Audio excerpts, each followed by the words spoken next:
अल्मोड़ा से बड़ी खबर, जहां पर भिकियासैंण से एक बेकाबू कार गहरी खाई में जा गिरी। हादसे में 2 लोगों की मौके पर मौत हो गई, जबकि एक शख्स घायल हो गया है। इलाज के लिए इसे भर्ती कराया गया अस्पताल में। 2 लोगों की मौके पर ही मौत हुई है।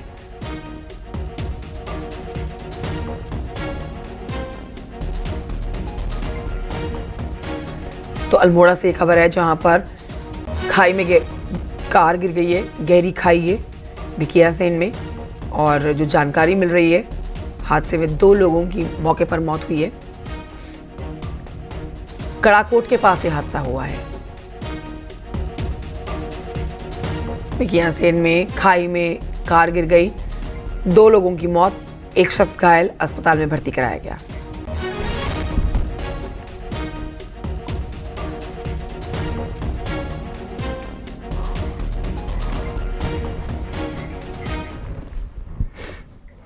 और आइए अब आपको बताते हैं, दिल्ली की मुख्यमंत्री आज रेखा गुप्ता हरिद्वार के दौरे पर हैं। मुख्यमंत्री पुष्कर सिंह धामी के साथ वो हरिद्वार में मौजूद रहेंगी। सुबह 9 बजे हर की पैड़ी पर पहुंचेंगी सीएम रेखा गुप्ता और उनके साथ 11 बजे कनखल स्थित एक आश्रम में धार्मिक कार्यक्रम में शिरकत करेंगी। इस कार्यक्रम में मुख्यमंत्री पुष्कर सिंह धामी मौजूद रहेंगे और पहले से ही शामिल होंगे। मुख्यमंत्री पुष्कर सिंह धामी का हरिद्वार का दौरा है। कनखल के वात्सल्य गंगा आश्रम के लोकार्पण कार्यक्रम में वो शामिल होंगे। सुबह 11 बजे कार्यक्रम होगा। पुलकित शुक्ला इस पर संपूर्ण जानकारी देंगे। पुलकित, ये दौरा मुख्यमंत्री का काफी अहम है। दिल्ली की मुख्यमंत्री भी यहाँ रहने वाली हैं मौजूद, उत्तराखंड के मुख्यमंत्री के साथ। कार्यक्रम से जुड़ी सारी जानकारी दें। जी देखिए, हरिद्वार का जो दिन है आज वो वीआईपी दौरों के लिहाज से काफी अहम है, क्योंकि 2 मुख्यमंत्रियों के अलावा अन्य कई वीआईपी है जो आज हरिद्वार में रहने वाले हैं। इसमें जो सबसे अहम है वो दिल्ली की मुख्यमंत्री सीएम रेखा गुप्ता है, जो आज हरिद्वार पहुंचेंगी। और ये बतौर दिल्ली की मुख्यमंत्री उनका पहला हरिद्वार दौरा है और पूरी तरह से ये धार्मिक दौरा है। सबसे पहले रेखा गुप्ता सुबह 9 बजे हर की पैड़ी पर पहुंचेंगी और जहाँ पर वो गंगा पूजा में शामिल होंगी और गंगा स्नान भी मुख्यमंत्री कर सकती हैं, ऐसा बताया जा रहा है। इस तरह की व्यवस्थाएं जो है गंगा सभा और प्रशासन की ओर से की गई है। उसके बाद में वो कनखल में जो एक आश्रम का लोकार्पण होने जा रहा है, वात्सल्य गंगा आश्रय इस आश्रम का नाम है, इसका जो लोकार्पण कार्यक्रम है उसमें रेखा गुप्ता शामिल होंगी। और इसी कार्यक्रम में उत्तराखंड के मुख्यमंत्री पुष्कर सिंह धामी भी शामिल होंगे। इस लोकार्पण कार्यक्रम में जो दोनों नेता हैं वो प्रतिभाग करेंगे और उसके अलावा अन्य भी प्रदेश के और दूसरे प्रदेशों के कई अन्य जो वीआईपी है वो इसमें शामिल रहेंगे। कई बड़े जो धर्माचार्य हैं, जो साधु संत हैं, वो भी इसमें शामिल रहेंगे। तो काफी बड़ा एक कार्यक्रम यहाँ पर आयोजित हो रहा है। उसके बाद मुख्यमंत्री पुष्कर सिंह धामी देहरादून के लिए रवाना हो जाएंगे, लेकिन जो मुख्यमंत्री रेखा गुप्ता है वो हरिद्वार में रहेंगी और आचार्य महामंडलेश्वर हरिहर आश्रम पहुंचकर वो स्वामी अवधेशानंद गिरी से मुलाकात कर उनका आशीर्वाद लेंगी और अन्य साधु संतों से भी मुलाकात करेंगी रेखा गुप्ता। तो ये पूरी तरह से सीएम रेखा गुप्ता का पूरी तरह से धार्मिक दौरा है और उसी के लिए हरिद्वार के प्रशासन की ओर से भी पूरे व्यापक इंतजाम किए गए। शुक्रिया पुलकित जानकारी के लिए।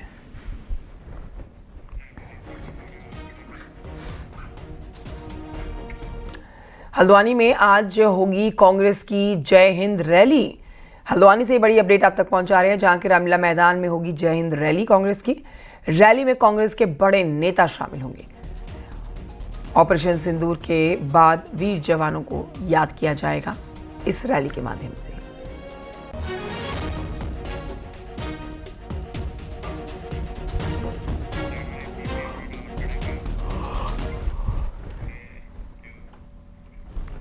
उत्तराखंड में अब बारिश का एक बार फिर से अलर्ट जारी कर दिया गया है। मौसम का अपडेट लीजिए कि कई इलाकों में बारिश का अलर्ट जारी किया है मौसम विभाग ने। 5 जून तक तेज बारिश का अलर्ट है।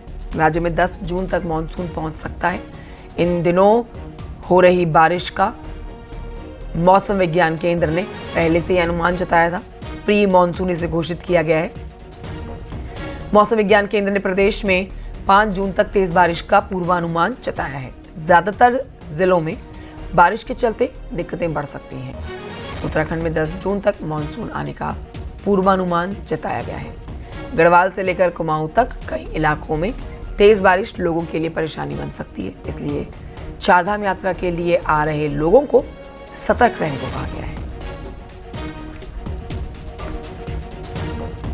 यही प्रिकॉशन अभी जरूरत होगा। 3-4 दिन बारिश तो है, तो इस तरह की एक्टिविटी है। फिर आप देखेंगे उसके बाद 5 तारीख से देखें तो थोड़ी एक्टिविटी कम होने वाली है।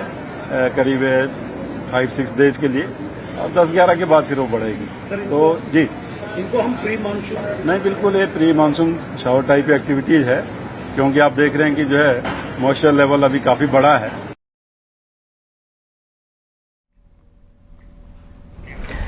बागेश्वर में हुई बारिश के बाद सौंग मुनार सड़क पर रीठा बगड़ पास में लैंडस्लाइड हुआ है और पहाड़ी से बड़ी बड़ी चट्टानें टूटकर सड़क पर आई हैं। सरयू पिंडर घाटी के कई गांवों को ये रास्ता जोड़ता है।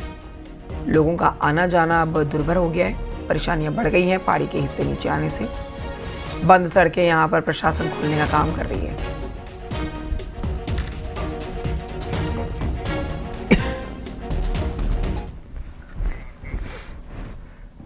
बागेश्वर के बाद अल्मोड़ा का अपडेट ले लीजिए, जहां पर खैरना हाईवे पूरी तरह से बंद है।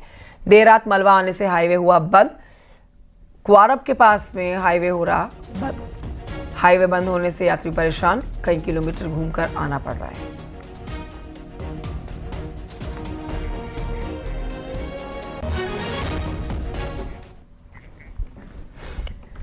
आपदा के लिहाज से उत्तराखंड बेहद ही संवेदनशील राज्य है। ऐसे में आपदा से निपटने और विभागों के लिए इनके बीच में कोऑर्डिनेशन के लिए देहरादून में मंथन हुआ है और इस दौरान सीएम धामी ने आपदा सखी का ऐलान किया है, जो लोगों को मदद करेगी। देखिए इस पर रिपोर्ट।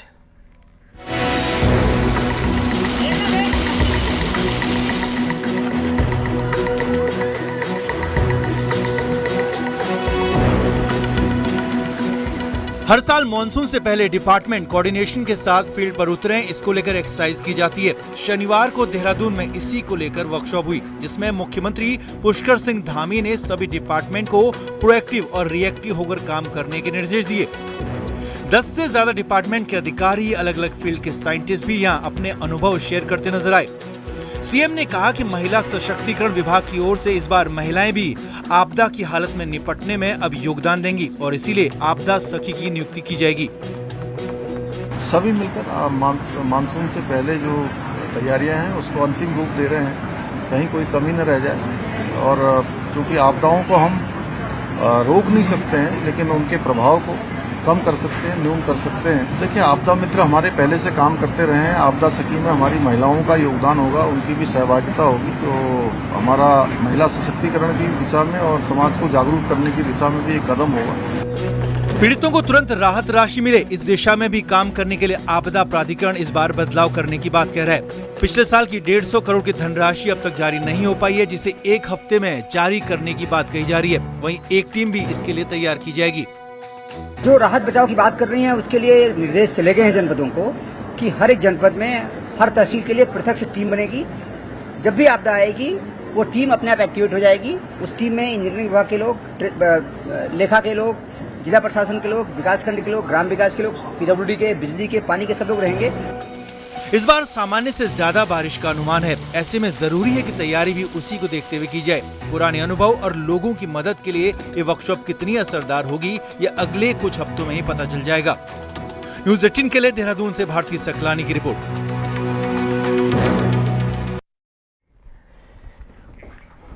चमोली प्रकृति प्रेमियों और रोमांच के शौकीन के लिए खुशखबरी है। यहाँ विश्व प्रसिद्ध फूलों की घाटी आज से सैलानियों के लिए खोल दी गई है। फूलों की घाटी अपने सुंदर फूलों की प्रजातियों के लिए जानी जाती है। यहाँ पर 300 से ज़्यादा फूलों की प्रजातियाँ पाई जाती हैं। जून और अगस्त के महीने में यहाँ पर काफ़ी ज़्यादा भीड़ पहुँचती है। यहाँ पहुँचने के लिए रजिस्ट्रेशन कराना पड़ता है। तो अब तक जो जानकारी मिल रही है उसमें कई लोगों ने रजिस्ट्रेशन करवा लिया है। 62 सैलानियों ने रजिस्ट्रेशन करवा लिया है। यदि आप भी जाना चाहते हैं तो रजिस्ट्रेशन कराएं और इस सुंदर जगह का आनंद लें। प्रत्येक वर्ष हजारों की संख्या में पर्यटक आते हैं। घाटी अपने यूनिक फ्लोरा के लिए प्रसिद्ध है। इसी के साथ साथ यहाँ पर हाई एल्टीट्यूड फौना स्पीशीज भी पाई जाती है। खबर यह है कि इस बार वैली ऑफ फ्लावर की ऑफिशियल वेबसाइट को पब्लिक डोमेन में लाइव कर दिया गया है। अब पर्यटक घर बैठे ऑनलाइन बुकिंग कर सकेंगे। माह जून के लिए अभी तक हमारे पास ऑनलाइन 62 आवेदन प्राप्त हो चुके। और हमारे साथ नितिन सेमवाल इस खबर पर लाइव मौजूद है। सीधे रुख करेंगे नितिन सेमवाल की तरफ। नितिन, आपसे विस्तार से जानना चाहेंगे इस घाटी के बारे में। जो लोग उत्तराखंड से बाहर हमारे को देख रहे हैं वो जानना चाहेंगे कि यहाँ पहुँचने के लिए कैसे रजिस्ट्रेशन कराना होगा, कैसे यहाँ पहुँचा जाएगा, कितने समय के लिए ये जगह खुलती है, तो इस पर संपूर्ण जानकारी दें। जी, अगर फूलों की घाटी की बात करें तो ये विश्व प्रसिद्ध फूलों की घाटी है और 1 जून से लेकर 31 अक्टूबर तक ये फूलों की घाटी पर्यटकों के लिए खोल दी जाती है। और यहाँ देसी विदेशी लगभग 300 से अधिक फूल बरसात के दौरान या मानसून के दौरान खिलते हैं, जो अपने आपको यानी कि पर्यटकों को अपनी ओर बहुत ज़्यादा आकर्षित करते हैं। इसलिए 2005 में यूनेस्को के द्वारा इसे विश्व धरोहर के नाम से भी सम्मानित किया गया, यानी कि विश्व धरोहर इसका नाम रखा गया। ये घाटी बहुत ही खूबसूरत है। इसके लिए आपको चमोली जनपद के पहले जोशीमठ और जोशीमठ से गोविंद घाट होते हुए घांगरिया पहुंचना पड़ता है और घांगरिया से लगभग 2 से 3 किलोमीटर आगे चलकर इस घाटी का दीदार पर्यटक कर सकते हैं। मानसून के दौरान यहाँ पे काफ़ी बारिश भी होती है, लेकिन वन विभाग के द्वारा अभी से वहाँ पे तैयारियाँ की गई है। पैदल ट्रैक को ठीक कर दिया गया है। इसके अलावा जो पुल ग्लेशियर की वजह से टूट गए थे उनको भी ठीक कर दिया गया है। मौके पर सुरक्षा के लिए SDRF की टीमें भी लगाई जाती है, क्योंकि यहाँ पे जो देसी पर्यटक है वो भी भारी संख्या में रजिस्ट्रेशन कराने के बाद पहुंचते हैं। तो ऐसे में सभी तैयारियां की गई हैं और अब जब मानसून शुरू हो जाएगा, जब बारिश होगी, तो उसके बाद यहाँ के जो सौंदर्य के दीदार करने वाले जो सैलानी हैं उनकी संख्या निरंतर बढ़ती चली जाएगी। तो आज से ये घाटी सैलानियों के लिए खोल दी गई है और इस वर्ष अभी तक अगर पहला दर तो 62 सैलानियों ने अभी तक रजिस्ट्रेशन किया है। जी ठीक है, तो यहाँ पर आने के लिए रजिस्ट्रेशन कराना अनिवार्य है। बहुत शुक्रिया आपका जानकारी के लिए नितिन सेमवाल। और आइए बढ़ते हैं आगे, आपको बताते हैं देहरादून से आती है बड़ी खबर, जहां पर कोविड के शनिवार यानी कि कल 2 नए मामले सामने आए हैं, जिसके बाद कोविड के केसों में इजाफा हो रहा है हर दिन और संख्या अब यहाँ पर बढ़कर 11 से 13 हो गई है। 5 मरीज ट्रैवल हिस्ट्री वाले हैं, 3 मरीज अस्पताल में भर्ती हैं, बाकी को होम आइसोलेशन में रखा गया है। पिछले दिनों से लगातार कोविड के मामलों में इजाफा देखा जा रहा है, जिसे लेकर सरकार भी सतर्क है।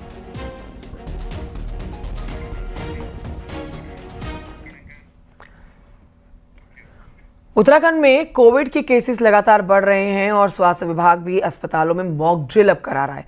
जैसे कोविड के संक्रमित मरीज सामने आने पर अस्पताल में व्यवस्थाएं की जाएंगी। ऑक्सीजन प्लांट से लेकर RT-PCR टेस्ट की व्यवस्था की तैयारी को परखा जा रहा है। DG हेल्थ सुनीता टमचा का कहना है कि कोविड का ये नया वेरिएंट माइल्ड सिम्टम्स के साथ है, लेकिन जरूरी है कि लोग मास्क का इस्तेमाल करें। ये कोविड जैसे कि आपको पता है कि पूरे इंडिया में हमारा आए हैं केसेस और हमारे उत्तराखंड में भी केसेस आए हैं। और क्योंकि 4 धाम यात्रा भी चल रही है हमारी, और इसमें भी हम लोग देखिए अभी हमारी पूरी तैयारी, हमारे जो स्वास्थ्य विभाग को जो निर्देश दिए हैं हमारे सचिव सर ने और माननीय कल मंत्री जी ने भी हमारी बैठक ली है। तो बीच में 1-2 बार और भी हुई थी। आज हम लोगों ने फिर मॉक ड्रिल रखी है पूरे राज्य में हमारे कि हमारी जो ऑक्सीजन प्लांट है वो सब कार्यशील हैं कि नहीं है, और हमारी जितनी भी जो डिवाइसेज हैं ऑक्सीजन सिलेंडर वगैरह ये सभी के लिए हमारे आज मॉक ड्रिल हो रही है। उधर रामनगर से खबर, जहां पर स्लॉटर हाउस को लेकर चल रहे विवाद ने तूल पकड़ लिया है। नगर पालिका चेयरमैन और सभासदों के बीच में इसे लेकर टकराव की स्थिति है। सभासदों ने चेयरमैन पर आरोप लगाया कि वो नियम के खिलाफ काम कर रहे हैं। स्लॉटर हाउस को पारदर्शी टेंडर प्रक्रिया से शुरू किया जाए। वहीं नगर पालिका चेयरमैन ने पलटवार किया और कहा कि विरोध करने वाले सभासद पहले खुद स्लॉटर हाउस चला चुके हैं। अब स्लॉटर हाउस को लेके हम सब चाहते हैं कि ठीक है ये खुले और इसमें नियमानुसार ये खुले। ये हमने बोर्ड बैठक में भी कहा था कि इससे ना कोई एयर पोल्यूशन हो ना वाटर पोल्यूशन हो, सारी चीजें मतलब सही तरीके से संचालित की जाए। इतना बड़ा तिलक लगा के हनुमान जी की गदा हाथ में लेके और भगमा पहन के तुम इसमें कह रहे हो कि मेरा भी हिस्सा होना चाहिए। खाल मायने में शर्म खाओ। मैंने मुंह पे कह दूंगा लाओ बुलाओ।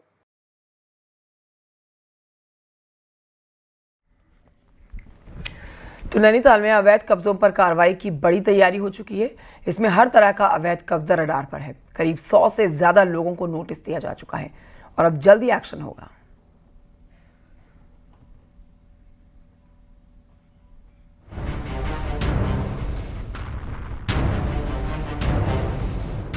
नैनीताल के बूचड़खाने से लेकर रुकूच कंपाउंड तक अवैध निर्माण पर कार्रवाई की तलवार लटकी है। सरकारी जमीनों पर बनी अवैध झुग्गी झोपड़ियों और बिना नक्शा पास कराए गए मकानों के खिलाफ प्राधिकरण कार्रवाई करने की तैयारी कर रहा है और अब तक 100 से ज्यादा लोगों को नोटिस दे दिया गया है। इन सभी का पक्ष जानने के बाद ध्वस्तीकरण की कार्रवाई की जाएगी। प्राधिकरण ने अलग से एक अभियान पूरे जनपद में चलाया है, जिसमें बिना नक्शा पास कराए जो मकान बनाए गए हैं प्राधिकरण क्षेत्र में या किसी प्रकार का कोई और निर्माण व्यावसायिक या अन्य किया गया है, उस पर प्राधिकरण सर्वे करके नोटिस दे रहा है और संबंधित जो भी व्यक्ति हैं उनको एक सुनवाई का अवसर दिया जा रहा है। दरअसल नैनीकांड रेप कांड के बाद वेरिफिकेशन के दौरान रुकूच क्षेत्र में प्राधिकरण के नियमों के खिलाफ कई अवैध निर्माण का खुलासा हुआ। साथ ही शहर के दूसरे हिस्सों में भी अवैध निर्माण के साथ सरकारी जमीनों को कब्जे की भी बात सामने आई, जिसके बाद प्रशासन कार्रवाई करने जा रहा है। जानकार बताते हैं कि सिर्फ सरकारी जमीन ही नहीं बल्कि नैनीताल शहर में PWD, नगर पालिका और वन विभाग जैसे सरकारी विभागों के भवनों पर भी कब्जा है। लोगों ने अवैध कब्जेदारों पर कार्रवाई नहीं करने वाले अधिकारियों की भी जांच की मांग की है। लेकिन ये विभागीय अधिकारियों की लापरवाही और जो अधिकारी जो है उन आवासों को खाली नहीं करा पा रहे हो, उनकी जिम्मेदारी, उन अधिकारियों के विरुद्ध कार्रवाई की जानी चाहिए। इसमें कहाँ कब्जे होंगे? इसमें कब्जे जो है पुराना गवर्नमेंट हाउस, कुत्ता खान, धोबी घाट और जो है ऊपर रूणकुट कंपाउंड, तल्लीताल शटर हाउस के पीछे हरिनगर, धोबी घाट, ये वाला इलाका जो है पूरे कब्जे वाला है। बहरहाल नोटिस तो जरूर दिया जा रहा है, लेकिन बड़ा सवाल ये है कि जिस प्राधिकरण के नाक के नीचे सालों से अवैध निर्माण हो रहा है, वही प्राधिकरण क्या इन अवैध कब्जों को हटा पाएगा या नहीं। वीरेंद्र बिष्ट, न्यूज़ 18, नैनीताल। केदारनाथ धाम में श्रद्धालुओं का सैलाब उमड़ रहा है। अब तक 6,73,000 भक्तों ने बाबा केदार के दर्शन किया। रोजाना 20 से 25,000 श्रद्धालु कर रहे हैं बाबा केदार के दर्शन।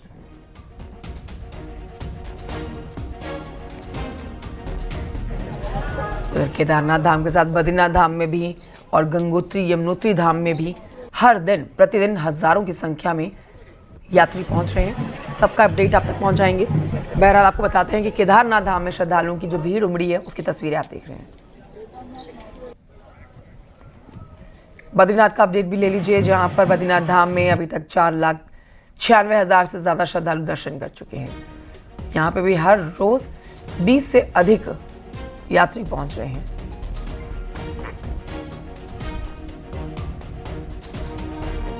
उधर गंगोत्री यमुनोत्री धाम में भी 6,26,000 से ज्यादा श्रद्धालु दर्शन कर चुके हैं। यमुनोत्री धाम में 3,19,000 और गंगोत्री धाम में 3,07,000 यात्रियों ने दर्शन किए। व्यवस्थाओं को देखकर यात्री काफी खुश नजर आ रहे हैं।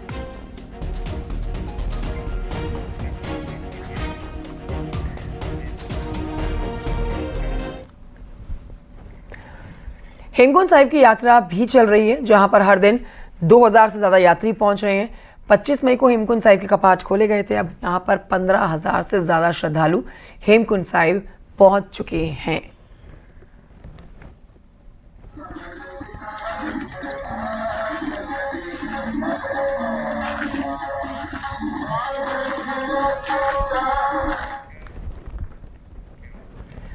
पांच साल बाद कैलाश मानसरोवर यात्रा इस बार शुरू होने जा रही है।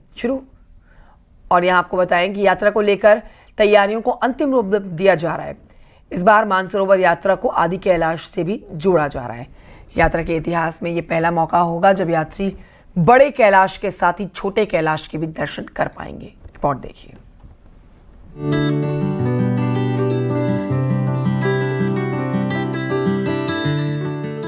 चीन के साथ रिश्तों में आई तल्खी कम होने के साथ ही कैलाश मानसरोवर यात्रा के दरवाजे भी खुल गए। 2019 के बाद इस साल 30 जून से कैलाश यात्रा शुरू होने जा रही है। इस बार सिर्फ 5 दलों को ही यात्रा करने का मौका मिल रहा है। जिसमें कुल 250 यात्री शामिल होंगे। लेकिन जो भी यात्री इन दलों में मौजूद रहेंगे, उनके लिए ये यात्रा कई मायनों में खास होने जा रही है। यात्रा के इतिहास में पहली बार कैलाश मानसरोवर जाने वाले यात्रियों को आदि कैलाश के भी दर्शन कराए जाएंगे। ऐसे में पवित्र कैलाश की दोनों यात्राएं एक डोर से भी बंध जाएंगी। इसमें एक इनपुट जो है आदि कैलाश का भी जोड़ा जा रहा है, तो हमें उम्मीद है कि ये यात्रा जो 5 वर्ष बाद प्रारंभ हो रही है, जनपद में पर्यटन और विभिन्न अन्य आयामों को देखते हुए बहुत ही महत्वपूर्ण रहेगी। कैलाश मानसरोवर यात्रा 1981 से 2019 तक लगातार जारी रही। इस दौरान किसी भी दल को आदि कैलाश के दर्शन का मौका नहीं मिला था, लेकिन इस बार वापसी में यात्रियों को गुंजी से आदि कैलाश ले जाया जाएगा। ऐसे में यात्रियों को जहां एक साथ 2 धार्मिक स्थलों के दर्शन हो सकेंगे, वहीं भारत की सरजमी पर मौजूद आदि कैलाश को भी नई और ऊंची पहचान मिलेगी। माउंट कैलाश और आदि कैलाश में काफी समानताएं हैं। ये दोनों धार्मिक स्थल पंच कैलाश का भी हिस्सा है और अब एक दूसरे में जुड़ने जा रहे हैं। न्यूज़ 18 के लिए पिथौरागढ़ से विजय वर्धन उप्रेती की रिपोर्ट।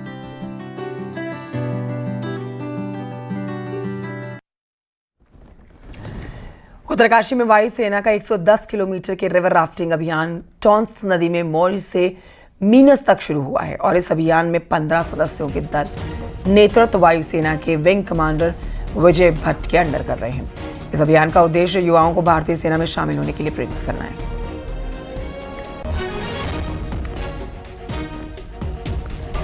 तस्वीरें आपके सामने, ये टॉन्स नदी में देखिए, टॉन्स नदी में मोरी से मीनस तक का ये अभियान है, जिसमें 15 लोग राफ्टिंग के दौरान शामिल हुए हैं। वायुसेना की टीम रिवर राफ्टिंग कर रही है। रिवर राफ्टिंग से एक संदेश दिया जा रहा है। 110 किलोमीटर का ये रिवर राफ्टिंग अभियान है।